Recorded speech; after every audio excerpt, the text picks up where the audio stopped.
うん。上がった瞬間にカーブだ。うん。で、甘く入ったやつを、もう本当にね、高め吹いたら長打になってしまうんうで、ん。高めのカーブは。ほんまにですよね。低めの膝元に丁寧に投げないと。うん。いや、この子のその変化球に対しての理想って、はい。普段からその僕も聞いてて思うのが、右はい。バッターがデッドボールと勘違いして逃げて、ストライクゾーンにキュッと曲がってくるはい。はい。カーブを投げたい。で、そういうシチュエーション何度も見たんですけど、すごいそれをすごい爽快に思ってるんですよ。はい。はい。はい。その意識が強いんで、まあ、結局、でかい曲がりを求めてるんですうん。よね。なんかそれ間違いなんじゃないかなっていう気はちょっとしてるんですよね。うん。うん。私、選択肢の一つにあればいいとは思うんですけど、うん。うん。それが一番に出てきてしまうと、そその変化球の、要は組み立て、ピッチングの組み立てで言うと、ちょっとしんどくなってくるとう。う思う。ん。だから、本当にストレートに見える。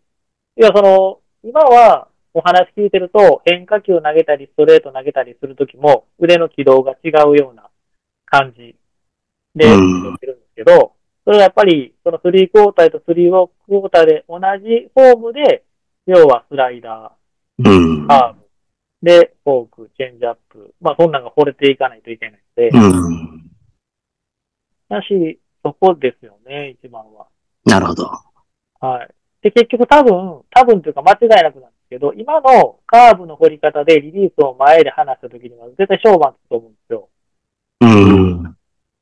だし、右バッターの、要はインコースから曲げようと思ったら、ある程度のリリースの速さがないと、うん。そういう軌道にはならないので、ですね。はい。前で離せば離すほど、もう本当に左側、うん。アウトコースに勝負ついてしまうので、はいはいはいはいはい。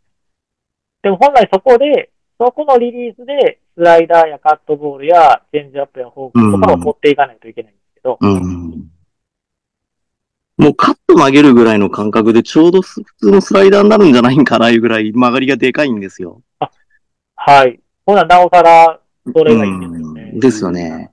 はい。本当にプロ野球選手のこのリリースのこの感覚って、本当に微妙ですからね。ええ、もう本当に大きく動かさへんので。うん。なんかそれでも、若干右側切ってるぐらいしか変わってないですよね。そうですね。プロで見ると、はい。はい。角度とか、ここのうん。角度とかね、握りとか。切りうん。方一緒でも、握りうん。がちょっとちゃうとかね。はい、はい。今で、もう完全に深く握ってこう抜く感じなんですよね。スポンうん、と。うん、うん、うん、うん、うん、うん。で、まあカーブとしてはそうなんでしょうけど、もううん、明らかにストレートと別物になってるんで、そう。うん。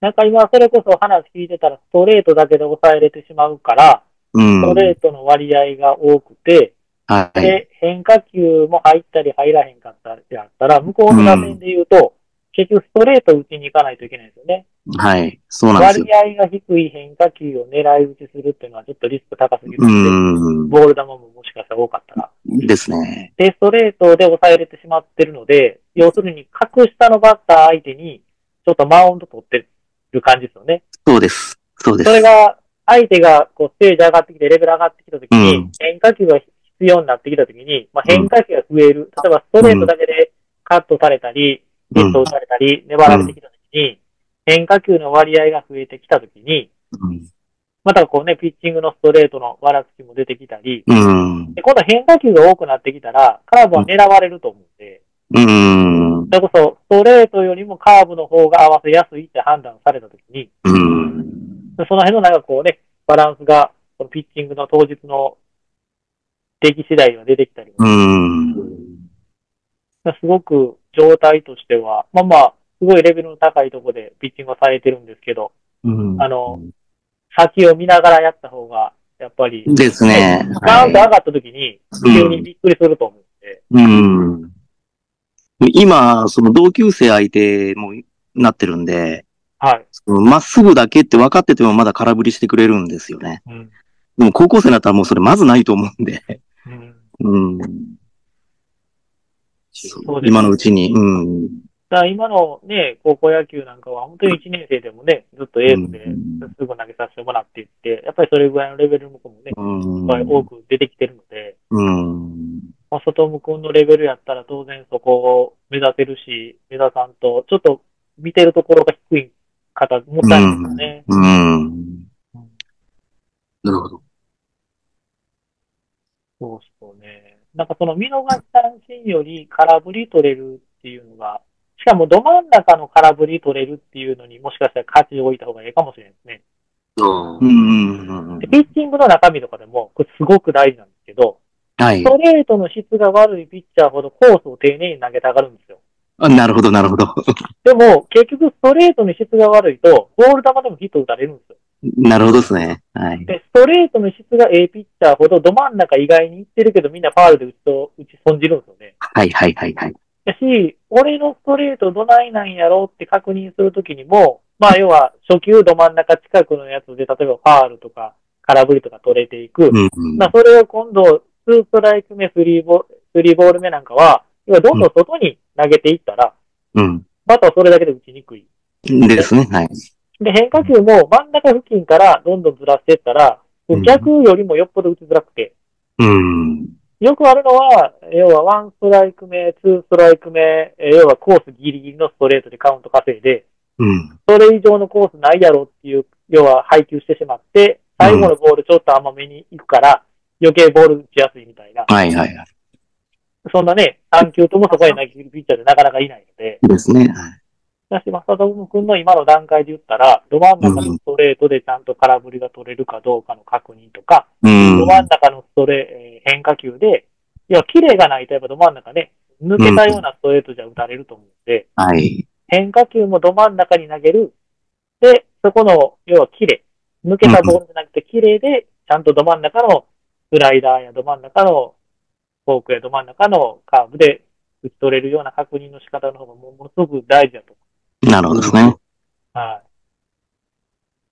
い。今、打ちに来て、振りに来たこうね、要は、甘いと思って振ってきたボールに対して、どうバッターが反応するかがすごくわかりやすいというか。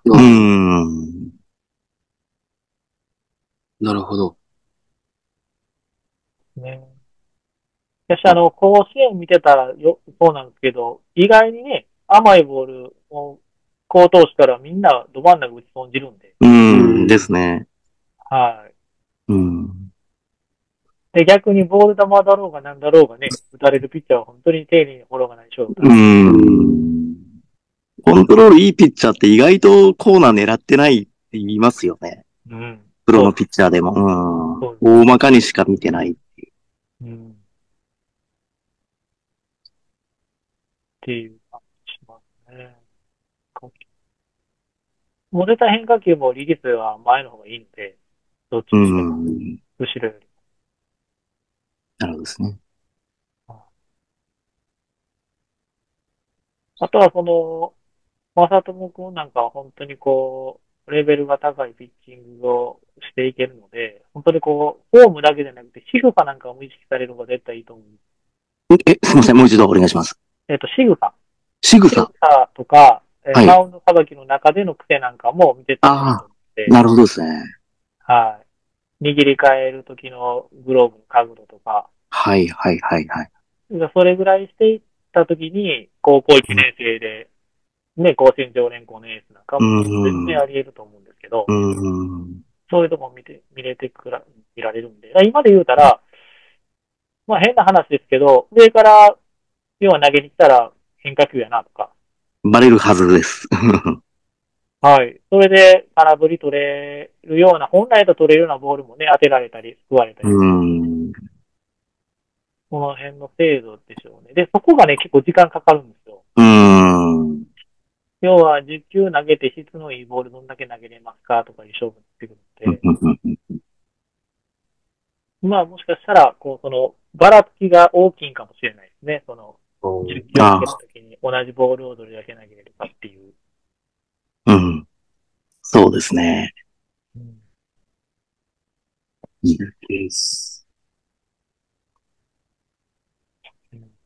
まあ、他は特にないよね。ぐらいやな。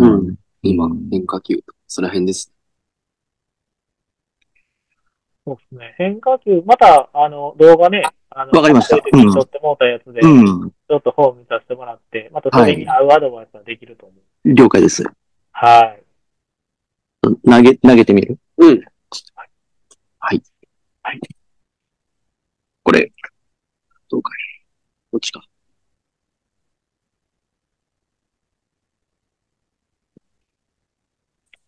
よいしょ。うん。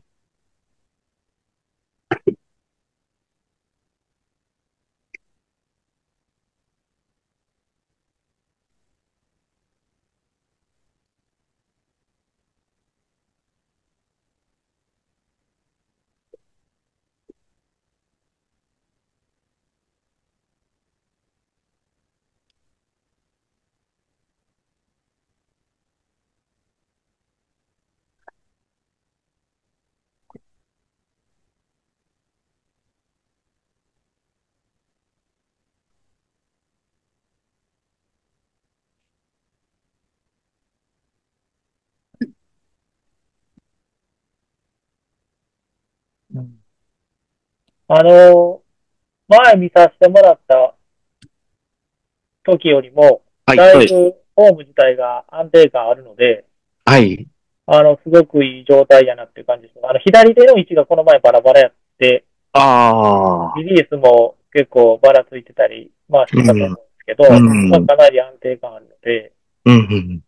今のこう、フォームで、例えば、ちょっと軽めに掘ってるのかもしれないし、わかんないはい。ですけど、今のうん。感じで、例えばキャッチャーに向いてもピッチングしてるのであれば、うん。体の軸はだいぶ立ってるので、うん。そんなに出てないので、う腕のん。振り自体は、やっぱりスリークォーターの位置が合いますね。ああ、なるほどですね。